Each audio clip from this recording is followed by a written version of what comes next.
हम बैलेंस रख सकते हैं, हमें कितने जो है वो आप जिस तरह से आप बता रही हैं कौन कौन से विटामिन हम यूज़ करें, कौन कौन सी मिनरल्स वाली जो चीज़ें वो हमें इस्तेमाल करनी चाहिए। विटामिन डी होता है, आयरन डेफिशिएंसी होती है लोगों में, काफ़ी लोगों में B12 विटामिन होते हैं विटामिन। इसके अलावा हमारे पास जो प्रोटीन्स होती हैं वो ज़्यादा फलों में पाई जाती हैं। प्रोटीन्स मीट में होती हैं और बाकी मिनरल्स विटामिन वो सारे फलों में पाई जाती हैं। तो इस तरह से अगर हम डाइट का ख्याल रखें, जैसे रमज़ान में मोस्टली लोग अगर फ्राइड खाते हैं उसकी जगह खरबूजा और तरबूजा खाएं तो इससे जो है ना हमारी बॉडी में जो ये मिनरल्स की जो वैल्यू है ना वो बैलेंस रहती है, उससे ख़राब नहीं होती वो।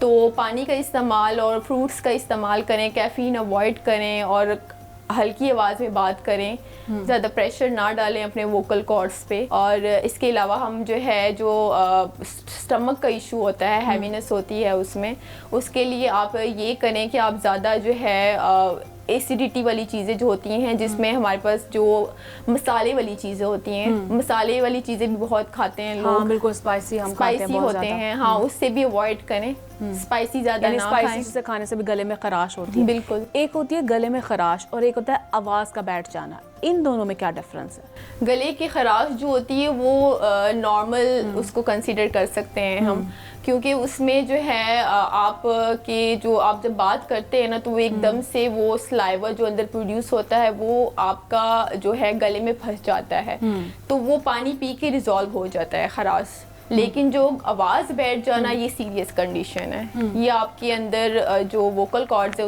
उसमें या तो स्वेलिंग हुई होती है या वो इनलार्ज टॉन्सिल्स होते हैं गले में, उस वजह से ये जो है वो इशू आता है गला बैठने का मसला।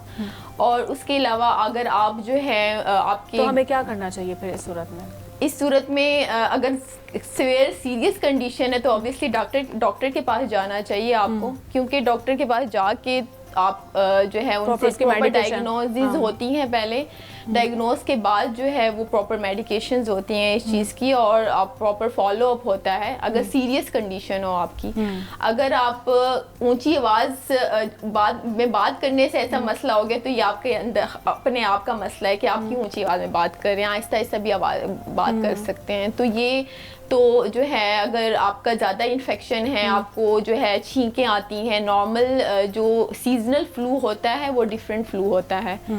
और दूसरा फ्लू जो होता है फ्रीक्वेंट फ्लू होता है, जिन लोगों में हमेशा फ्लू होता है वो एलर्जी का फ्लू होता है। वो उसमें नोज की जो हड्डी होती है वो आपकी टेढ़ी होती है, उसमें ग्लैंड्स बने होते हैं, साइनसाइटिस उसको हम बोलते हैं। और उसमें स्टीम पेशेंट को मोस्टली रिकमेंड किया जाता है कि आप स्टीम इनहेलेशन, वैसे मैं अपने नॉर्मल पेशेंट्स को भी स्टीम का कहती हूँ, अगर उनको इस तरह के एलर्जिक इश्यूज रहते हैं ना तो वो स्टीम लें। स्टीम से ये होता है कि वो जब आप स्टीम लेते हैं खराब होता है, हम वो जैसे गरारे करते हैं जी, तो उसमें नमक ऐड करना चाहिए हमें। वो कुछ लोग डिस्प्रिन से भी गरारे करते हैं। नहीं, डिस्प्रिन से नहीं करना चाहिए गरारे, वो आप एक मेडिसिन आप अपनी बॉडी में लेकर जा रहे हैं और मेडिसिन अवॉइड करनी होती है, क्योंकि ऑर्गेनिक वे में अगर आपने नेचुरल हीलिंग करनी है बॉडी के लिए तो मेडिकेशंस तो अवॉइड करें, ठीक है। हाँ, आप जो है वो उसके अलावा जो गर्म पानी होता है उसमें अगर आप जो है नमक डालें और उसके गरारे करें, ठीक है, उससे आपको काफ़ी फ़र्क पड़ सकता है। और आप स्टीम लें, उससे भी गला आपका ओपन हो सकता है, नोज़ जो है उसके जो नॉस्ट्रिल्स होते हैं वो ओपन हो सकते हैं, उससे आपको सांस का मसला नहीं होता, ठीक है। ये चीज़ें करने से ऑर्गेनिक वे में इम्प्रूव किया जा सकता है, आप अपने आप को इम्प्रूव कर सकते हैं। तो और आजकल कुछ लोग जो है गले के लिए गोलियां भी इस्तेमाल करते हैं, क्या वो भी इफेक्ट करती हैं? रमज़ान में तो उसका इस्तेमाल बिल्कुल सही नहीं है, क्योंकि वो अगर आप रोज़े की हालत में इस्तेमाल करते हैं तो वो रोज़ा उससे टूट जाता है आपका, वो उसमें डिज़ोल्व हो जाता है गले में, तो वो हो जाता है ख़त्म ख़राब इससे रोज़ा। लेकिन इफ्तारी के बाद अगर आप करें तो उससे इतना इफ़ेक्ट नहीं आता जिससे आप नेचुरल वे में अगर आप उसको करें ज़्यादा मोस्टली, जैसे मैंने आपको बताया कि स्टीम लेना और अपने नोज़ को कवर करना, जब आप बाहर जाते हैं तो मास्क होते हैं उसका इस्तेमाल करना चाहिए हमें। अपने अगर आप का रूम जो है ठंडा है और एसी लगा हुआ है तो अपने मुंह को कवर करके उस साइड पे ना बैठे जहां आपको हवा डायरेक्ट पड़ रही हो, क्योंकि ठंडी हवा जो है वो भी इफेक्ट करती हैं, वो भी आपको हवा गले नाक दोनों ओवरऑल इफेक्ट करती हैं आपके फेस को। तो उससे वो आप अपने आप को डिस्टेंस रखें, जहाँ एसी लगा उसके सामने ना बैठें आप।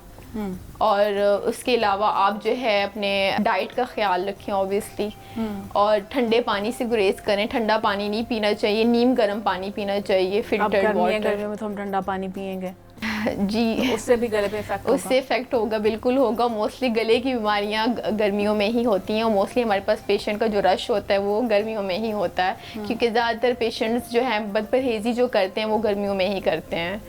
सारी जो है उनके खाने भी गर्मियों में ही खाते हैं, मसाले वाली चीज़ें खाते हैं, ठंडी चीज़ें खाते हैं, और बर्फ़ वाली जो है वो पानी पीते हैं, और ये सारा गर्मियों में ही मोस्टली होता है।